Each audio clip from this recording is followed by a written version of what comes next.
잦은 사퇴는 있을 수 없다. 김병준 총리 내정자가 야권에서 제기하고 있는 잦은 사퇴 가능성을 부인했습니다.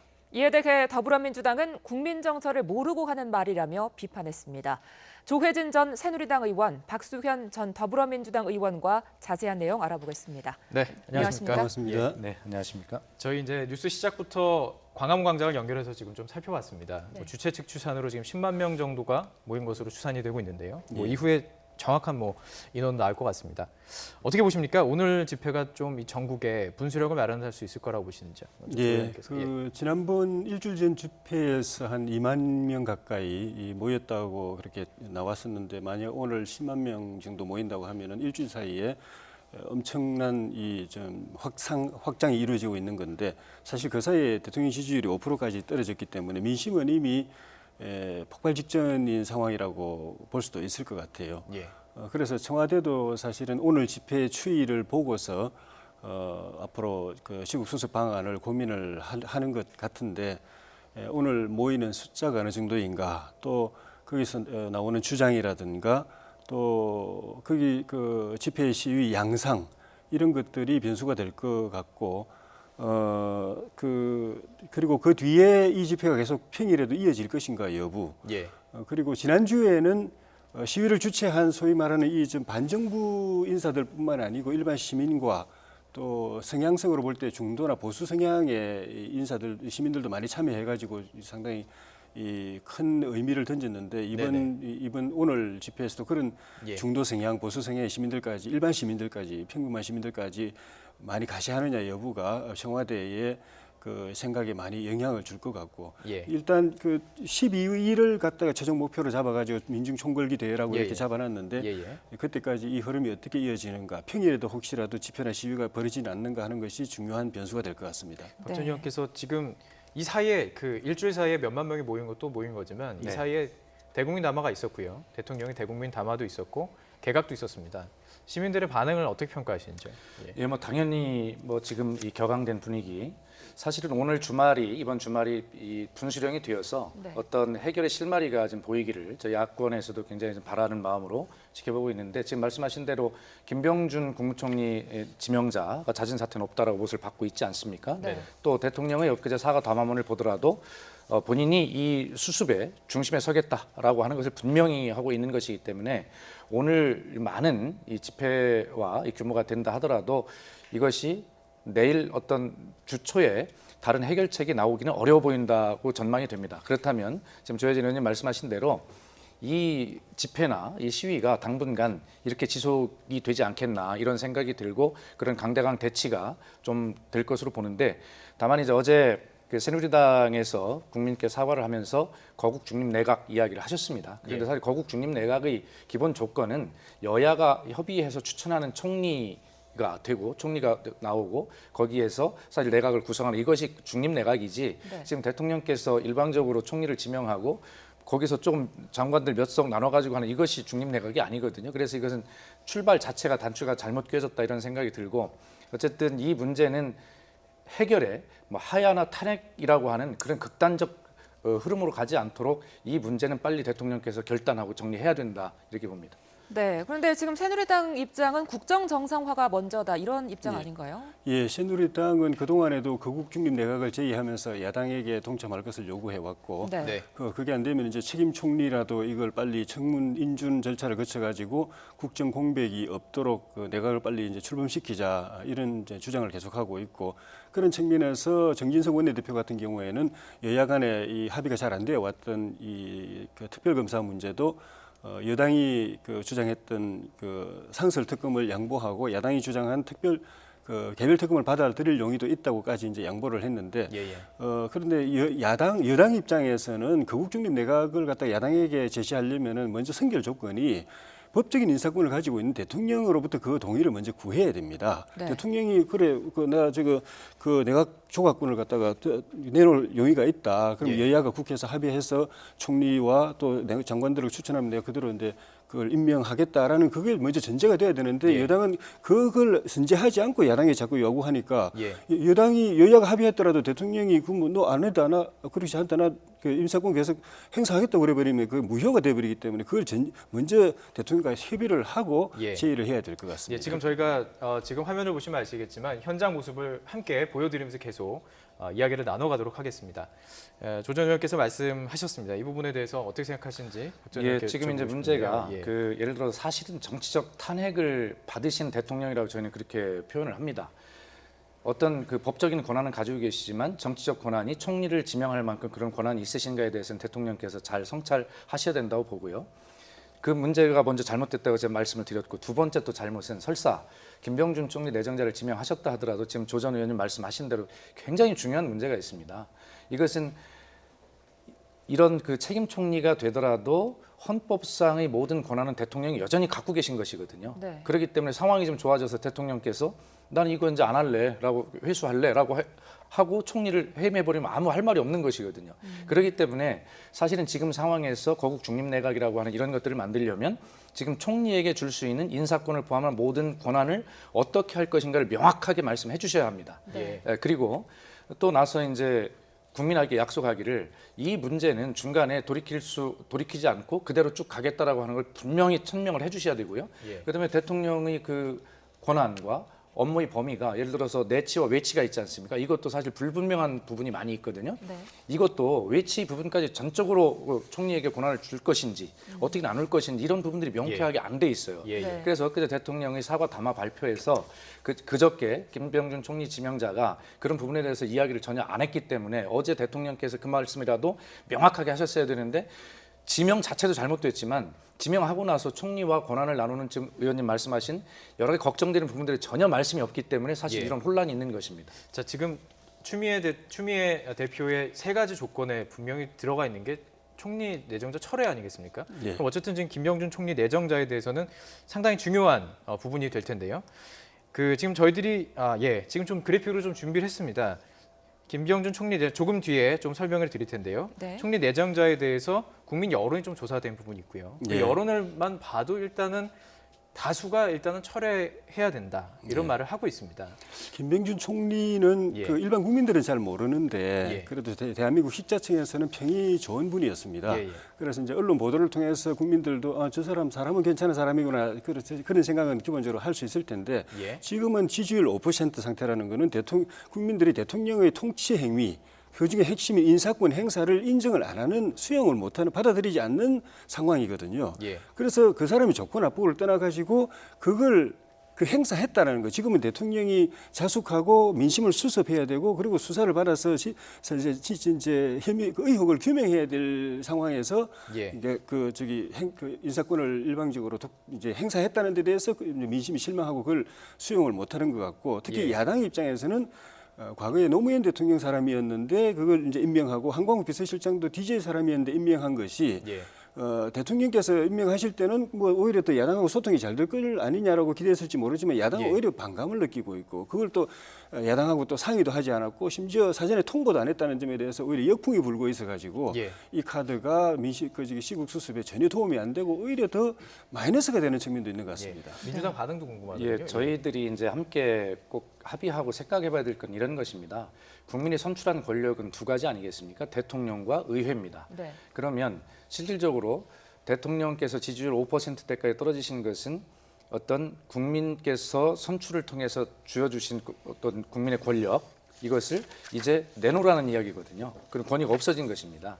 그렇다면 한 축이 대통령이라는 한 축이 선출 권력이 무너졌으면 또 다른 선출 권력인 의회가 그 국민의 권력을 위임받아서 행사하는 것이 맞다는 것이 국민의 지금 시각이거든요. 네. 그런데 그것을 의회와 야당 갖고 상의하라는 것이 아니라 의회와 상의하지 않으시고 대통령의 독단으로 인사권을 행사하신 것입니다. 예. 그것이 첫 단추가 잘못 깨진 것이고요. 그것을 해결하지 않으면 앞으로 모든 것들이 엇박자가 날 가능성이 있어서 예. 네, 그런 것인데 저희 야당도 지금 예를 들어 대통령의 탄핵이나 하야 이런 것들을 저희도 왜 이야기를 안 하고 싶겠습니까? 그러나 야당도 책임이 있는 정치 한 축으로서 의회가 이 문제를 해결해야 될 그런 한 축이기 때문에 저희도 정말 국가를 걱정하는 마음으로 국정 중단이 없도록 하기 위해서 이야기를 안 하고 있는 것이거든요. 그렇기 예, 예. 때문에 지금 대통령께서는 의회에 정중하게 다시 요청을 해주셔야 합니다. 예. 그래서 총리를 의회가 한번 추천해달라고 말씀하시고 예. 지금 김병준 총리 지명자에 대해서 굉장히 훌륭한 분인 걸 다 알고 있습니다. 그래서 그분이 적격성 여부를 떠나서 그 절차상 대통령께서 굉장히 큰 좀 하자를 범하셨다. 이것이 이제 문제이기 때문에 그걸 해결해 달라는 것이 저희 요구입니다. 네. 그런데 어쨌든 김병준 내정자는 청문회를 통과를 해야만 하는데요. 지금 예. 여소야대 전국에서 가능할까요? 일단은 야당이 선결 조건 해결 안 되면 인사청문회 자체를 물론 이제 그 전에 지명 철회하라고 하고 있지만은 네. 설령 양보를 한다고 하더라도 인사청문회가 제대로 지금 안 되고 있는 상황이고 청문회를 형식적으로 치러준다고 하더라도 야당이 실질적으로 동의하지 않으면 본회의에서 과반수를 통과할 수가 없기 때문에 네. 지명되기가 어렵습니다. 그리고 또 논문 표절 논란이 있었잖아요. 2002년에요. 그 과거에 부분도 문제가 될 수 있을 것 같은데요. 예, 부총리 노무현 대통령 때 교육부총리 임명 때 논란이 됐던 사안들인데 예. 지금 오히려 그거보다는 워낙 큰 쓰나미 같은 시국 전국 네. 그 국기문란 상황이 이제 벌어지고 있기 때문에 여기서는 오히려 저는 그 김병준 부총리가 현실적으로 그다지 전망이 보이지 않는 청문회라든가 인사청문회라든가 이 본회의 의결 이런 걸 기대하지 말고 네. 빨리 대통령께 제대로 된 민심을 전해서 제대로 된 조언을 해가지고 대통령께서 시기를 놓치지 말고 결단을 해가지고 이 수습하고 대통령의 권위가 빨리 회복되도록 하는데 총리께서 거기에 몰입하셔야지 예. 이 어떻게 야당의 협조를 받아서 내가 청문을 통과하고 본회의에서 이게 의결을 될 것인가 총리의 정치로 취임할 것인가 네. 여기에 관심 가져봐야 저는 별 부질없는 일이라고 생각합니다. 예. 좀 화제를 좀 바꿔봐서 이야기를 할 필요가 있을 것 같습니다. 바로 어제 박근혜 대통령의 대국민 사과가 있었는데요. 함께 들어보고 계속 이야기를 해보면 좋겠습니다. 함께 들어보겠습니다. 내가 이러려고 대통령을 했나 하는 자괴감이 들 정도로 괴롭기만 합니다. 필요하다면 저 역시 검찰의 조사에 성실하게 임할 각오이며 특별 검사에 의한 수사까지도 수용하겠습니다. 여야 대표님들과 자주 소통하면서 국민 여러분과 국회의 요구를 더욱 무겁게 받아들이겠습니다. 네, 이 부분에 대해서 여야 반응 많이 엇갈렸습니다. 어떻게 들으셨습니까? 예, 지금 저도 저 대통령의 사과 담화문을 여러 차례 읽어보고 꼼꼼히 들여다봤는데 들여다보기 전에 그냥 들으면서 실망스럽더라고요. 사실은 대통령께서 감성적인 언어로 호소를 하셨지만 네. 꼭 하셔야 될 말씀들을 안 하셨어요. 10월 25일 날 100초짜리 사과, 거기는 정말 어이없는 사과였지만 그래서 말씀을 하시기를 계속 바랐는데 열흘 만에 하신 말씀이 결과적으로는 이 문제는 자기 측근 몇 사람이 잘못한 것으로 아예 규정을 이 사건을 지셨거든요. 굉장히 축소하시고자 하는 그런 말씀을 하셨어요. 남 탓하신 것이죠. 그래서 야당이나 일부 국민들은 이것이 검찰에 대한 어떤 가이드라인을 제시한 것에 불과하다 이렇게 말씀하셨고 그다음에 아까 말씀드린 대로 김병준 총리 지명을 했기 때문에 거기에 대해서는 권한을 기왕에 한 거니까 어떻게 하겠다라고 하는 이런 말씀들을 통해서 야당에게 메시지를 주시고 의회에 메시지를 주셨어야 되는데 전혀 그런 것이 없이 본인의 어떤 감성적인 것만 호소를 계속 하시는 이런 상황이거든요. 그래서 저것은 추미애 대표가 이것은 개인의 반성문 수준에 불과하다. 대통령의 저 진심을 받아들이고 싶지만 알맹이가 없는 빈껍데기들이거든요. 지금은 그렇게 대통령께서 측근 하나 두고 비리를 저질러서 그걸 수습하는 과정이 아니라 대한민국 헌정이 파괴될 정도의 역사상 초유의 일이 일어난 이런 상황에 대해서 대통령의 상황 인식이 너무 아니하다라고 하는 이런 실망감을 금할 수가 없기 때문에 오늘 주말의 상황으로 이렇게 이어지고 있는 것입니다. 주 의원님, 이정현 당대표는 심정적으로는 같이 울었다라고까지 표현했습니다. 어떻게 이정현 되셨습니까? 대표 심정으로는 대통령보다도 더 마음에 울컥하고 울었을 가능성이 많고 그리고 실제로 대통령 지지자, 새누리당 지지자들 중에는 이렇게 담화에서 우러나오는 대통령의 마음의 고통에 공감이 돼가지고 이렇게 울컥한 분들도 꽤 있는 것 같은데 그런데 참 안타까운 것이 저는 지난번 열흘 전에 처음 사과하실 때 오늘 어제처럼 그 말씀을 하셨으면은 상당히 민심이 공감되는 부분이 있고 이 격앙된 민심이 어느 정도 조금 이렇게 가라앉는 측면이 있었을 텐데 그거를 어제 하시는 바람에 어제 사실은 타이밍은 열흘 뒤에 그 사이에 지지율은 폭락하고 민심이 더 비등해 있기 때문에 어제는 어제 말씀하신 걸 넘어서 가지고 그 사이에 제기된 대통령과 직접 관련된 의혹들 미르나 스포츠재단 관련해가지고 안수석이 대통령 지시를 했다고 그랬는데 그럼 대통령이 뭐라고 지시를 했느냐? 예. 최순실 씨를 어떻게 지원했느냐? 그리고 그 사이에 대기업 회장들을 대통령이 직접 만나가지고 지원을 종용을 했다고 하는데 그 사실이냐? 이런 데 대한 그 고백이 있었어야 되는데 그거 다 빠지고 그리고 그 지지율이 5%인 상황에서 국정 공백이 막으려면은 그러면 본인이 이선을 후퇴할 거냐, 그 거국 내각을 할 거냐, 책임 정리를 할 거냐 이런 대안 제시가 있었는데 이런 게 빠져버리니까 민심이 그만큼 마음의 고통에 대통령 개인의 마음의 고통만큼 반응을 하지 않아서 이런 식으로 자꾸 밀려서 결과적으로 하나씩 다 양보하고 다 내놓고 내려놓는 셈이 되는데 타이밍이 계속 안 맞아요. 그래가지고 효과도 없고 다음에 만약에 박지원 대표는 다음에 세 번째 또 사과할 거라고 하는데 세 번째 또 사과하게 되면은 이제는 뭐 거국 내각이라든지 하면서 내가 이선을 후퇴하겠다든지 그런 거 아니면은 새롭게 제시할 것도 없는 상황이 돼버렸어요. 어떻게 들으셨습니까? 지금 양보라고 표현을 하셨고요. 그다음에 네. 지금 뭐 쟁점이 되는 사항은 대통령의 워딩이 특검이 얘기가 나왔습니다. 하지만 이게 해석이 또 차이가 있는 부분이고요. 네. 자, 그 부분 어떻게 들으셨는지, 양보라고 생각하시는지, 그리고 특검까지 얘기 좀 해주시죠. 예. 지금 이것은 여야 간의 어떤 이야기를 하는 것이 아니고요. 대통령과 국민 사이에 하시는 말씀들입니다. 그렇기 때문에 대통령께서는 한 번에 딱 기회가 있다고 말씀드렸어요. 지금 조 의원님 말씀하신 대로 정말 자백 수준, 고백 수준의 그런 사실에 관한 인정과 그리고 정말 말씀도 필요하다면 특검이라도 하겠다. 필요하다면 왜 그런 말씀이 왜 들어갑니까? 그냥 특검 해야 되고 그것도 새누리당에게도 상설 특검 이런 거 갖고 싸우지 말고 별도 특검 해서 딱 해라라고 지시하셔야 되고 그다음에 나 스스로가 당당하게 검찰에 나가서 수사를 받겠다.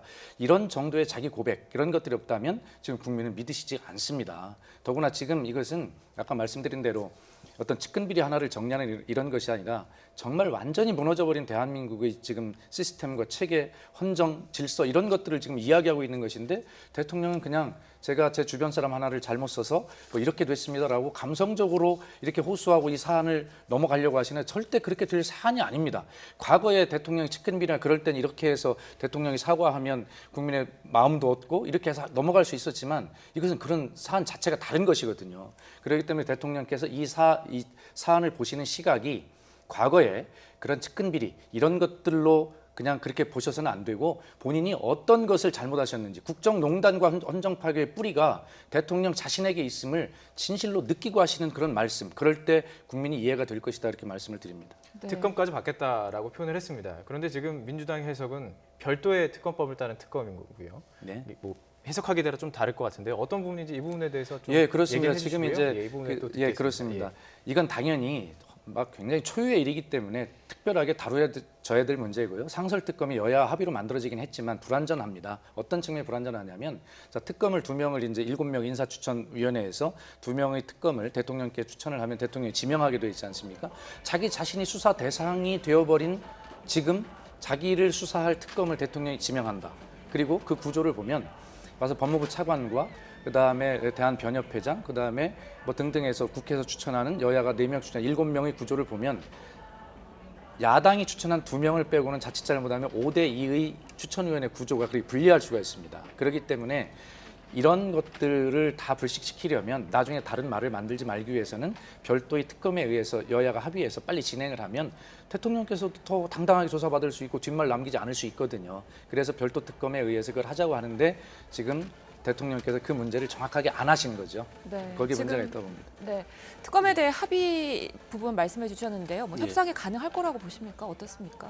정진석 원내대표가 물론 이제 약간 조건부이긴 하지만은 별도 특검도 받아들일 수 있다라고 했고 청와대하고 조율만 되면은 그건 받을 수 있으리라고 보고 네. 사실 뭐 이렇게 좀 전에 인사 문제 나왔지만은 국민 여론이 그 대통령의 통치 행위 그중에서도 인사 행위를 잠정적으로 지금 인정을 안 하고 있는 상황인데 이 특검 임명하는 것도 결국 인사거든요. 네. 결국 국회에서 여당 추천, 야당 추천 같이 올라오는데 결국 대통령이 여당 추천을 고르게 돼 있거든요. 그럼 대통령이 본인에게 유리한 본인을 수사할 사람을 임명하게 되는데 그걸 국민이 지금 용납하지 않는 상황이기 때문에 상설 특검이라는 것이 이 설득력이 없고 그래서 별도 특검 이제 받을 수밖에 없다는 걸 정진석 원내대표도 인정을 한 셈이고 지금 그것과 별개로 검찰 수사가 지금 급진전되고 있습니다. 사상 최대의 32명이나 되는 검사가 투입이 돼가지고 특별수사본부가 형성이 돼가지고 그래 되면 검사가 이제는 통제하기 쉽지 않아요. 검사가 서로 맡은 사건을 깊이 막 막 파헤치고 하나라도 새로운 걸 끄집어내려고 하고 하기 때문에 이 검사 옛날에 우병우 수석이 민정에 앉아가지고 그 통제하듯이 그런 수사가 안 되기 때문에 일정 부분까지는 이 특별수사본부를 통해서 상당 부분 그 깊이 있는 수사가 될 가능성이 일단 기대가 되기 때문에 거기에서 제대로 규명만 되면은 특검은 사실 논의가 별 의미가 없을 수도 있고 그래서 그 나중에 특검이 되더라도 최종적으로 대한민국 검찰이 그래도 국가기관이기 때문에 대통령을 이 부분까지는 못 건드린다 하는 그런 부분이 남는다면은 그 부분을 보완적으로 수사하기 위해서 특검이 필요할 수도 있겠다는 생각이 들고 여야 협상에서는 저는 국민의 입장에서 볼 때는 야당은 이 공백이 된 그 구멍 뚫린 국정을 메우기 위해서 야당이 책임 있는 행동을 하기 위해서 거국 내각을 받아주고 야당은 참여해주고 여당은 개별 특검 받아주고 이렇게 하면 국민들이 제일 그래도 수긍하지 않을까 하는 생각이 듭니다. 예, 저희들이 계속 이야기를 나누는 사이 저희가 영상으로는 계속 광화문 광장의 모습을 지금 계속 보여드렸습니다. 많은 시민들이 이렇게 촛불을 들고 뭔가 전하는 메시지가 있기 때문에 들고 나왔을 것이고요. 여러 가지 지금 메시지를 전달하고 이야기를 하고 있습니다. 이 부분을 꼭 들어야 될 것 같습니다. 네, 지금까지 조혜진 전 의원과 박수현 전 의원과 함께 이야기 나눠봤습니다. 말씀 고맙습니다. 예, 고맙습니다.